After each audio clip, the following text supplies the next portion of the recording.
Have you ever wondered what truly awaits behind the doors of a nursing home? Not the polished brochures, not the promises, but the quiet truths that only someone who's lived it can tell. Imagine reaching a point in life where every choice matters more than ever, and one decision could change everything. Meet Margaret, an 80-year-old woman who carries the wisdom of decades and the scars of hard-earned lessons. After experiencing nursing home life firsthand, Margaret has uncovered realities that few dare to speak aloud: the emotional toll, the hidden financial burdens, the silent losses that can quietly reshape your final chapters. What she shares isn't meant to frighten you, but to prepare you, to empower you with knowledge that could spare you from regrets. If you or someone you love is considering a nursing home, this is a conversation you cannot afford to miss.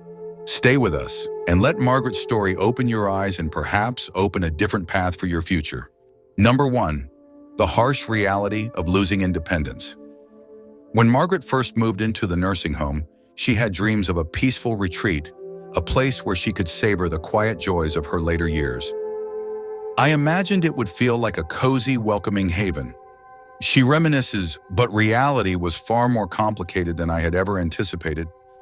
One of the hardest awakenings Margaret faced was the slow but relentless erosion of her independence. At first, it seemed trivial, having to wait for a caregiver to help her get dressed, needing permission to step outside for fresh air, or being tied to a fixed meal schedule.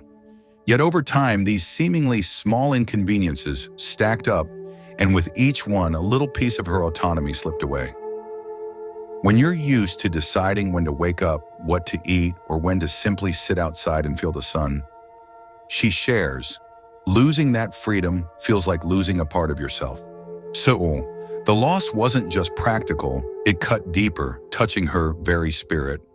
Margaret recalls the growing weight of feeling like a child again, with every action needing approval, every desire needing accommodation. It was subtle at first, she says, but eventually it started to gnaw at my self-esteem. I didn't feel like the capable woman I had always been. I felt invisible, diminished. The emotional toll soon began to manifest physically. I wasn't moving around like I used to. Margaret admits, her voice tinged with sadness.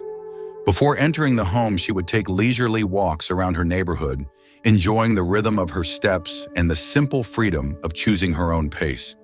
But now each outing required asking for assistance, filling out paperwork, waiting for staff availability. Over time, she says, my legs weakened, my energy faded. I could feel myself slowing down, not because of age, but because of inactivity. The bitter truth Margaret wants others to understand is this: the loss of independence in a nursing home isn't just about missing your favorite chair or the comfort of familiar walls. It chips away at your mental resilience, your physical strength, and your very sense of who you are. It's a quiet kind of loss. She explains, the kind that you don't notice until one day you realize you're no longer living on your own terms. You're merely existing within someone else's routine. For Margaret, that realization was a wake-up call, a painful, necessary awakening to the importance of preserving autonomy for as long as possible. No matter how old you are, no matter what your health challenges are, never let go of the small freedoms, she says with quiet conviction.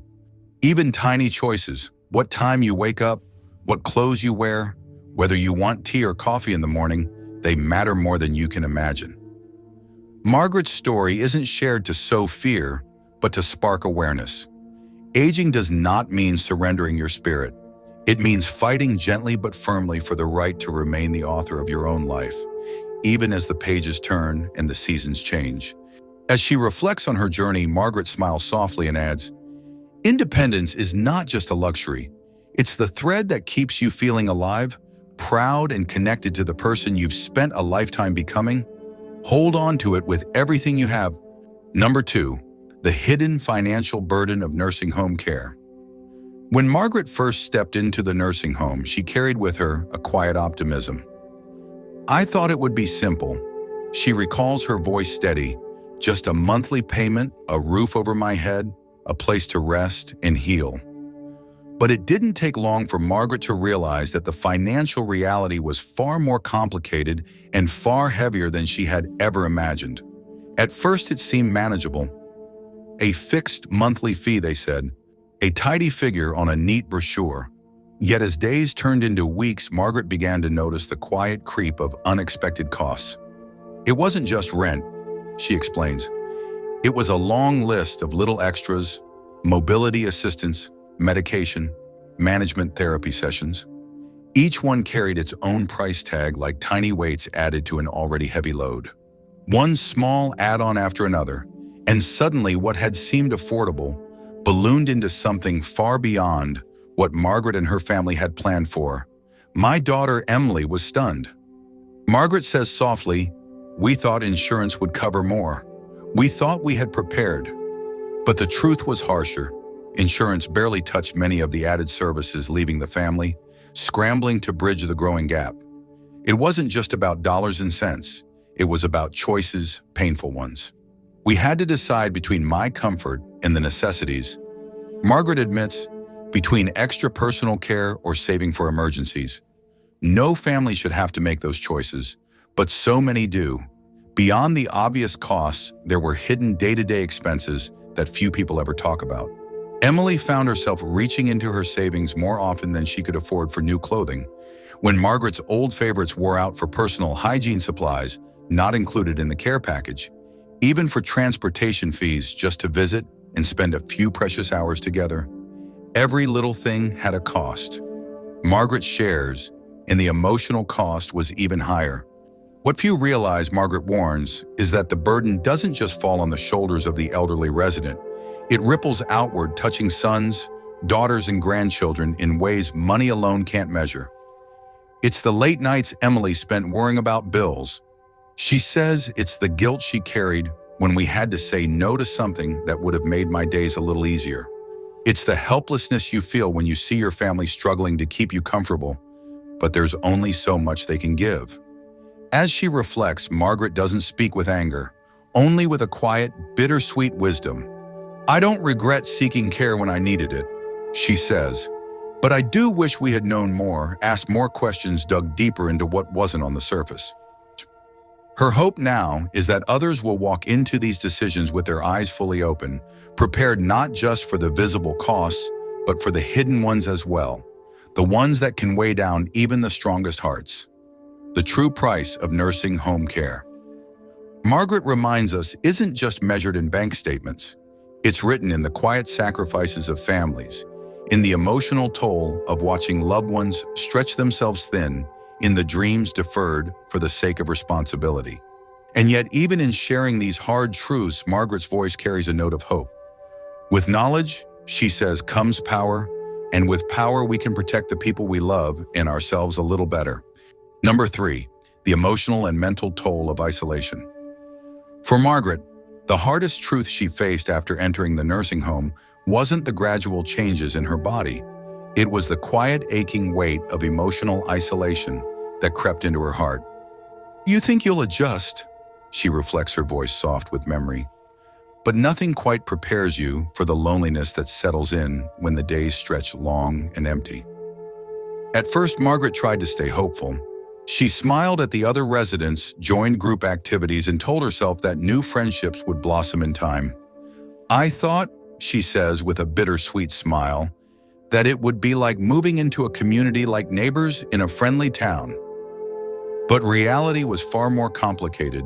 Many of the people around her were carrying burdens of their own, grappling with illness, exhaustion, or simply the quiet retreat of age. Conversations were brief, often interrupted by fatigue or sadness, and some days Margaret felt like she was talking to walls instead of souls. "There were days," she admits, "when I felt almost invisible, like I was fading into the wallpaper, unnoticed and untouched." Even when the nursing staff offered kind smiles and polite greetings, it wasn't the same as having someone truly see her, to share a laugh over an old memory, or to sit together in companionable silence that said you matter. The lack of genuine connection gnawed at her spirit in ways she hadn't anticipated. Slowly, the emotional distance began to seep deeper until it colored everything. Margaret found herself losing motivation, her vibrant spirit dimming under the daily sameness. When each day feels like a carbon copy of the last, she says, it becomes harder and harder to hold on to your sense of purpose. Honor without the grounding presence of loved ones, without the spark of real conversation or shared dreams, the days blurred into each other, gray and weightless. Worse still, the isolation took a toll on her mental health. Margaret, once lively and cheerful, found herself slipping into spells of anxiety and sadness. She couldn't quite shake.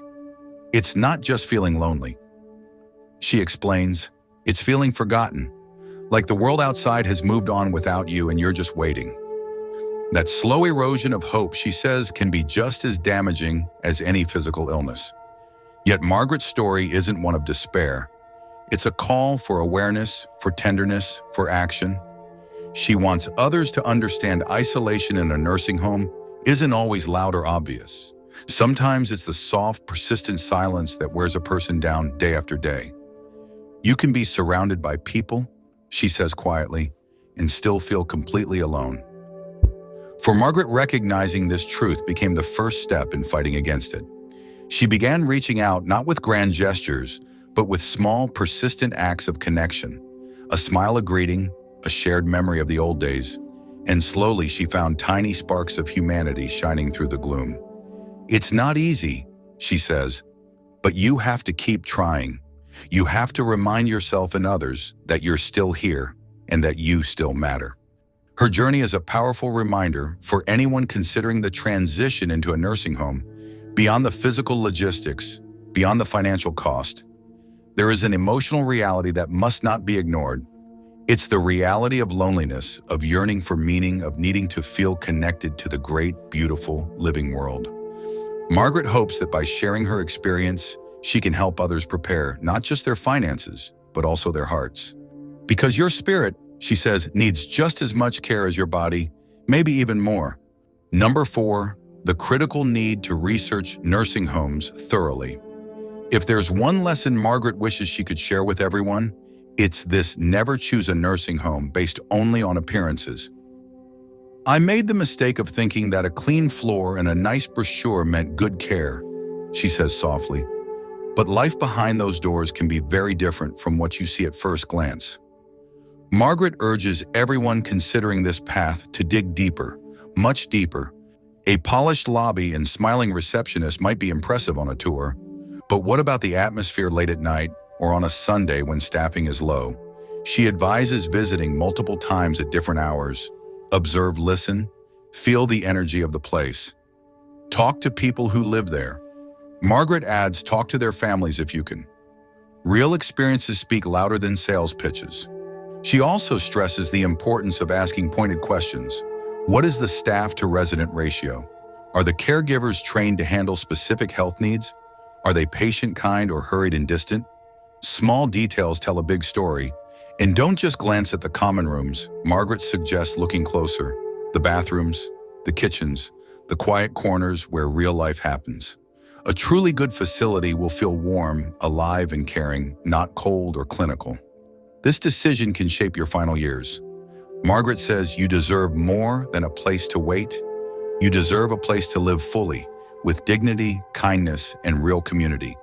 Her reminder is clear: research is not just important, it's everything. Number 5, the caregiver shortage crisis.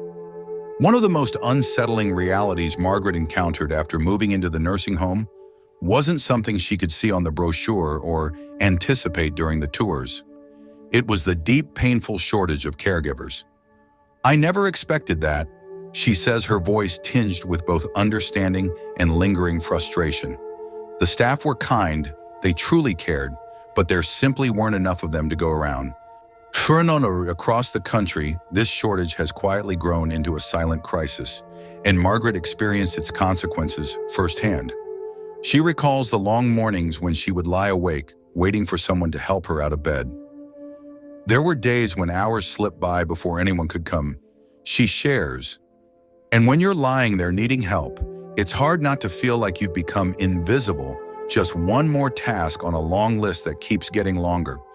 The impact wasn't just about waiting. The caregivers, stretched to their limits, often had no choice but to rush from one resident to another, doing their best but unable to offer the attention and warmth that Margaret and so many others longed for. It wasn't their fault, she says firmly. They were exhausted, working their hearts out. But no matter how good their intentions were, there just weren't enough hands to meet all the needs. Margaret remembers one day in particular, a day that stays with her. She needed help getting up, but after waiting too long, she tried to manage on her own. In the process, she lost her balance and fell, bruising her hip badly. It wasn't about blame, she explains quietly. It was about a system stretched so thin that even the best people couldn't catch every fall, couldn't answer every call in time. And it wasn't just her. Margaret saw it happen around her residents, missing medications, struggling with simple tasks, not because no one cared, but because there were simply too few caregivers to go around. The caregiver shortage, Margaret realized, wasn't merely an inconvenience. It was a risk to health, safety, and dignity. When basic needs, getting dressed, going to the bathroom, even just having a conversation, become luxuries instead of guarantees. She says, you feel yourself slipping physically and emotionally. What struck Margaret the most wasn't just the personal impact. It was the heartbreaking strain on the caregivers themselves. I saw them, she says, running from room to room, missing meals, pushing through exhaustion. They were giving everything they had, but they were human too. Burnout was everywhere. And when caregivers burn out, the tenderness, the patience, the gentle attention that makes all the difference begins to erode, no matter how much they wish it didn't. For Margaret, understanding this hidden reality was a wake-up call. When you're choosing a nursing home, she says, you can't just look at the wallpaper or the pretty gardens. You have to ask the real questions. How many caregivers are there? What's their turnover like? Are they supported enough to truly care? Or are they just trying to survive each shift? Her message to others is clear. Staffing isn't a detail, it's the foundation.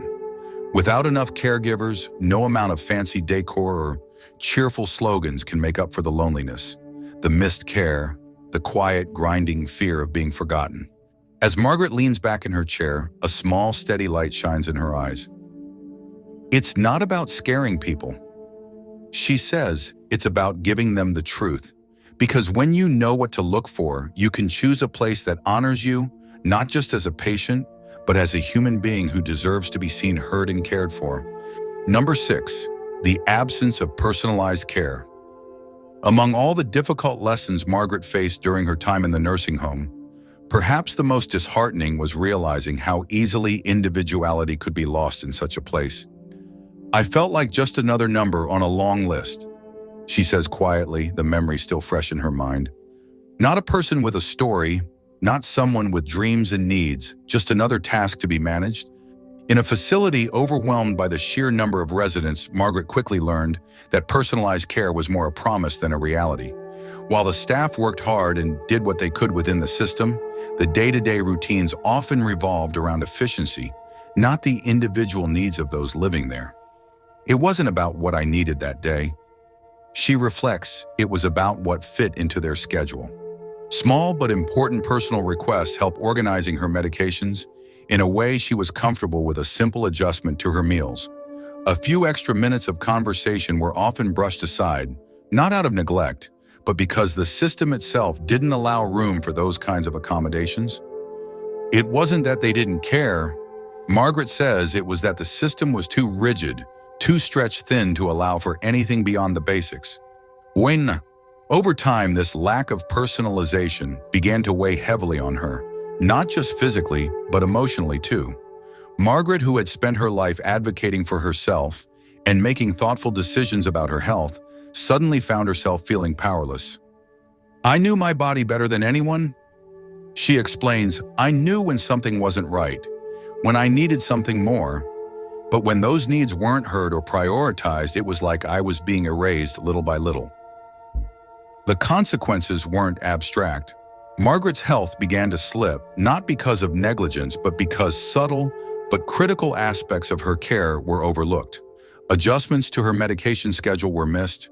Specialized therapy sessions that would have kept her stronger were delayed or forgotten. And with each missed opportunity for personalized attention, Margaret felt herself withdrawing more and more. It wasn't just about physical aches, she shares. It was about feeling unseen, unheard, like I didn't matter. Margaret wasn't alone in feeling this way. Around her, she saw other residents grappling with the same quiet erosion of dignity.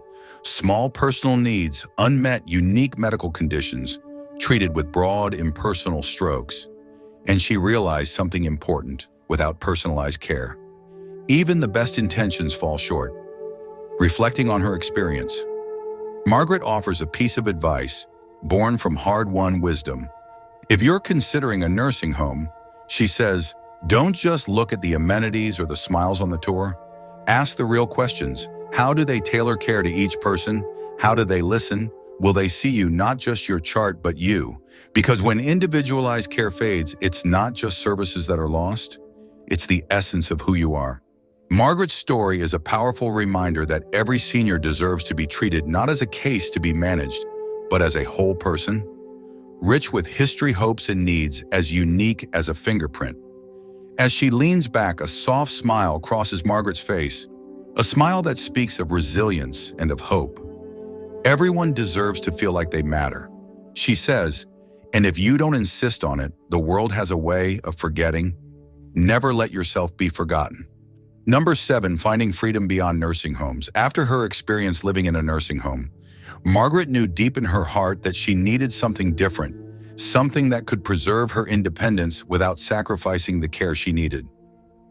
I didn't want to feel like a guest in my own life, she says, her voice steady but full of feeling. I wanted to wake up in the morning and still feel like I had choices, real choices. Determined to find a better path, Margaret began exploring alternatives. One of the first possibilities that caught her attention was home care. When I realized I could bring support into my own home instead of moving into an institution, it was like a breath of fresh air, she recalls with home care. Margaret could stay surrounded by the comfort of familiar walls, treasured memories, and the rhythm of a life she had built herself. Someone would come to help with things like meal preparation, bathing, and errands. She says, but I could still decide when I wanted to sit by the window with a cup of tea or when I wanted to invite my granddaughter over for lunch. The simple freedom to control her own daily routine was priceless. It wasn't just about comfort, Margaret explains. It was about dignity, about feeling that I still had a say in how my life unfolded, even if I needed a little help along the way. But home care wasn't the only option Margaret discovered. As she kept searching, she learned about senior living communities, places designed not to confine but to empower. I found a wonderful senior community where I could live in my own cozy apartment but still have help available when I needed it, she says, a spark returning to her voice. These communities offered the best of both worlds: independence woven together with gentle support, always available but never oppressive. Unlike the nursing home, the senior community felt vibrant, alive. Margaret could attend exercise classes, join book clubs, go on outings, and share meals with neighbors who quickly became friends. It felt like a real community, she says warmly, a place where people were living, not just waiting. Most importantly, Margaret could tailor the care to her needs. No rigid schedules, no one-size-fits-all routines. If she needed help with medication, management, or transportation, it was there. If she wanted a quiet day to herself, she had complete freedom. That balance between support and independence, she says, was exactly what my spirit had been craving. Now Margaret speaks with gentle but firm conviction. Before you resign yourself to a nursing home, explore every alternative: home care, senior living communities, and other options. Offer a way to receive the help you need without surrendering your autonomy, your comfort, or your sense of self. There's no shame in needing care, she says, but there's power in choosing care that honors your life, not just your needs. Margaret's journey stands as a hopeful reminder to everyone facing these choices. You are not powerless. You deserve a life rich in decisions, filled with dignity, touched with joy. The right support system doesn't imprison you, she says with a smile. It sets you free. Margaret's journey is a heartfelt reminder that choosing a nursing home is not just a practical decision. It's a deeply personal one, with lasting effects on your independence, your well-being, and your sense of self. Before taking that step, it's worth pausing to truly weigh everything: the hidden costs, the quality of care, the emotional impact, and most importantly, your right to live with dignity. Remember, there are alternatives, home care senior communities, and other paths that can offer support without taking away the life you built. The future you deserve is one where your voice is still heard, your choices still matter. If Margaret's story resonated with you, I'd love to know. Type "stay free" in the comments below. Your experiences and insights could inspire someone else on their journey too. And if you believe in making empowered choices for a better tomorrow, consider subscribing to stay connected with more stories and guidance like this. Take care of yourself, hold tight to your independence, and always remember, your best chapters are still yours to write.